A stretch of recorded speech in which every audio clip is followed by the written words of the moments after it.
네, 1장 8절에서 바울은 디모데를 향해서 복음과 함께 고난을 받으라 권면했었습니다. 그 복음을 위해서 내가 선포자와 사도와 교사로 세움을 받았다. 그러면서 복음을 전하는 일에 고난이 올 때 바울을 버리고 도망간 부겔로와 호모게네가 있었고, 바울의 고난에 동참해서 함께한 오네시보로의 집도 있었다고 증언했었습니다. 여러분, 우리가 하나님 앞에 가면 이런 일들이 분명히 있을 겁니다. 너가 누구에게인가 하나님이 이렇게 질문을 할 때 너와 함께 복음을 위해서 고난을 받았던 사람이 누구냐? 동참했던 사람이 누구냐? 누구누구는 저와 함께 했습니다. 또 너의 고난의 그 사역을 방해했던 사람은 누구냐? 누가 제일 방해했어요? 물론 이거는 모든 사역자만이 아니라 우리 모든 성도님들이 다 질문을 받게 될 겁니다. 그때 누군가로부터 이 사람은 저의 복음 사역의 가장 큰 동역자가 되었습니다, 이렇게 칭찬받는 저와 여러분이 됐으면 좋겠습니다. 오늘 2장 1절은요, 디모데를 향해서 내 아들아 이렇게 부르고 있죠. 얼마나 다정한 부름입니까? 바울은 디모데를 향해서, 디도를 향해서도 나의 참 아들 디도 이렇게 불렀습니다. 영적 아들 디모데에게 권면하는 내용이 무엇입니까? 1절 하반절에 너는 그리스도 예수 안에 있는 은혜 가운데 강하라. 디모데가 믿음으로는 신실하고 성품적으로도 못난 사람이 아니었기 때문에 복음의 사역자로 최고의 조건을 갖춘 사람이었지만, 그러나 육신적으로는 늘 연약해서 포도주를 약으로 써야 할 정도의 사람이었기 때문에 강할 것을 권면하는 것입니다. 두 번째 권면은 2절에 내게 들은 바 복음을 충성된 사람에게 부탁하라는 것입니다. 그래야만 그 사람들이 또 다른 사람에게 이 복음의 진리를 가르칠 수 있기 때문이죠. 결국 복음 사역의 핵심은 하나님 앞에서 얼마나 충성스러운 사람을 많이 키워내느냐에 달려 있습니다. 교회의 건강성도 얼마나 많은 사람들이 모이고 얼마나 많은 재정이 쌓여 있으며 얼마나 많은 아멘 부대를 만드느냐가 아니라 그 교회의 구성원들이 얼마나 하나님 앞에서 말이죠, 하나님의 성령께 충성되느냐가 교회를 평가하는 좋은 기준이 될 것입니다.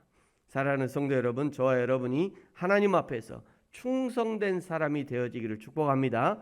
3절에는 다시 한번 그리스도 예수의 좋은 병사가 되어서 나와 함께 고난을 받으라 권면하고 있죠. 1장 8절에서도 복음과 함께 고난을 받으라 하셨는데 왜 자꾸 고난을 받으라고 하느냐면, 바울 자신이 지금 이 옥에 갇힌 것이 복음 때문에 갇혀 있다는 것을 디모데에게 인식시키려고 하는 그런 의도를 가지고 있습니다.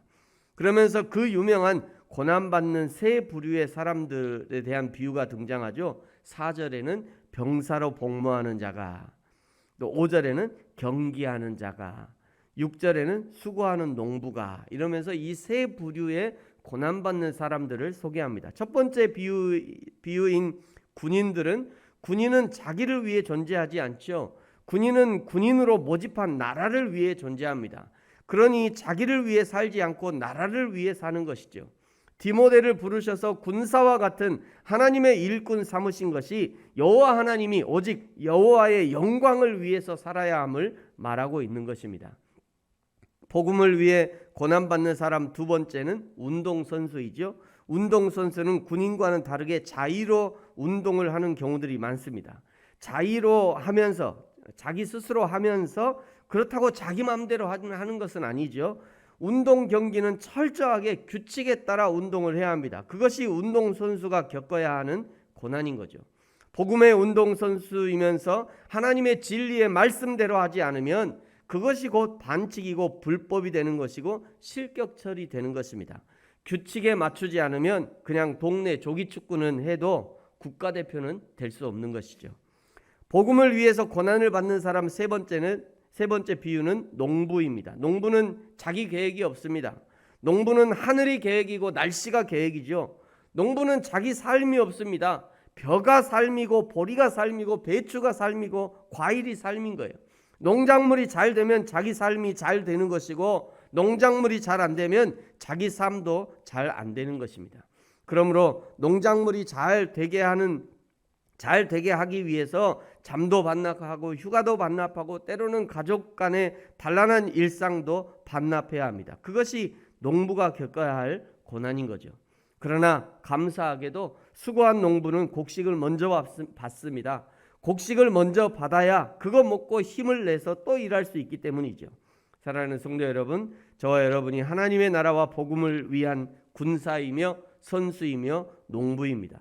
복음을 위해 사는 군사에게 생명의 위협이 있는 것이 당연한 일이죠.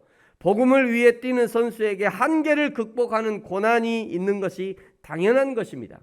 복음의 농사를 짓는 농부에게 자기는 사라지고 열매로 자신을 말해야 하는 것은 당연한 일입니다. 그래서 7절에 내가 말하는 것을 생각해 보라. 주께서 범사에 내게 총명을 주시리라 말씀하는 거죠. 앞에서 언급한 세 가지 비유의 말씀을 생각해 보라는 거예요. 디모데가 바울이 권면한 말씀의 의미를 파악하기 위해서 진지하게 노력할 때 하나님께서 디모데에게 필요한 지혜를 주셔서 잘 이해할 수 있도록 인도하실 것이라는 그런 의미입니다. 그러면서 오늘 이제 11절부터 13절까지는 4개의 대꾸로 찬송을 하고 있어요.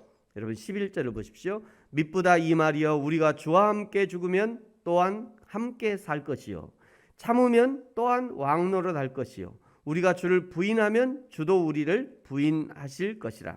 우리는 미쁨이 없을지라도 주는 항상 미쁘시니 자기를 부인하실 수 없으시리라.